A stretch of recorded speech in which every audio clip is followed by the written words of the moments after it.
If your son only moves when you raise your voice, you're not dealing with a lack of discipline. You're dealing with a pattern you helped create. Shalom, my brothers. Welcome to a series I call Fatherhood Fridays, where I take your questions and answer them concisely every Friday morning. Today's question comes from Brother Quincy, and he writes, my 11-year-old son always loses focus in the mornings getting ready for school. I hate that I have to yell and stay on him just to keep him on task, and it's affecting our relationship. I really need some advice. Brother Quincy, I truly know that frustration. I lived it. Same routine. Alarm goes off. He hits snooze. My son gets up.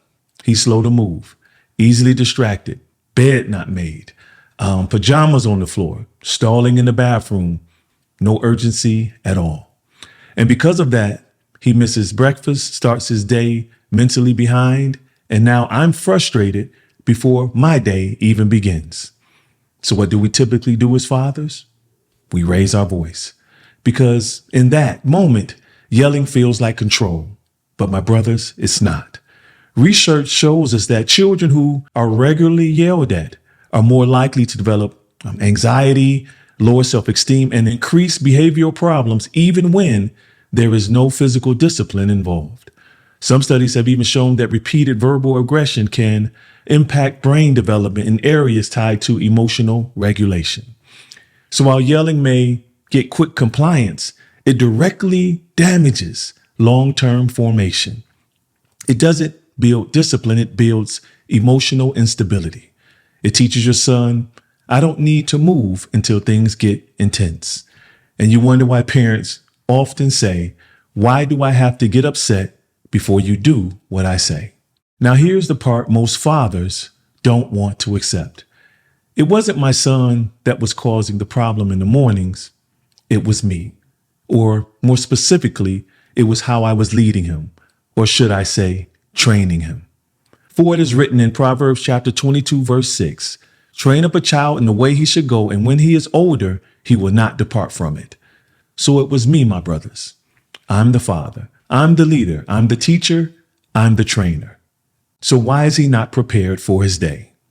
That question changed everything, because once I stopped blaming his behavior, I took responsibility for his training, or the way I was training him. And that's when things shifted. Remember, train up a child in the way that he should go.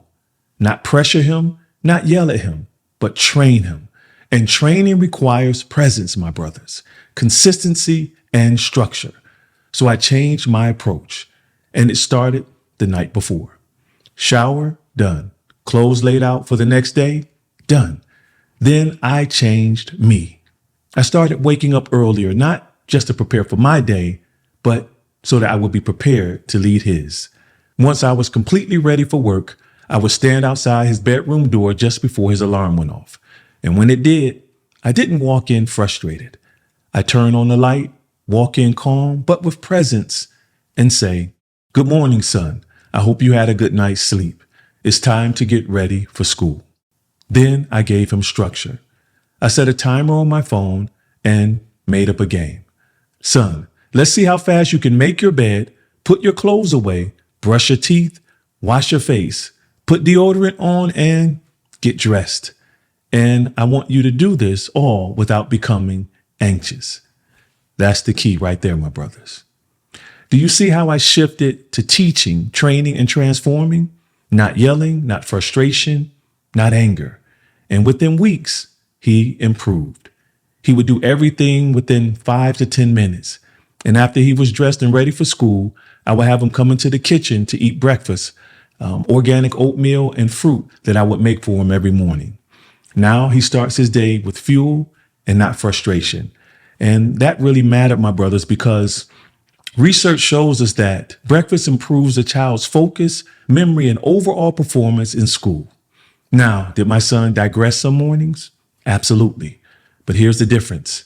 I didn't have to yell anymore because I had already built a system.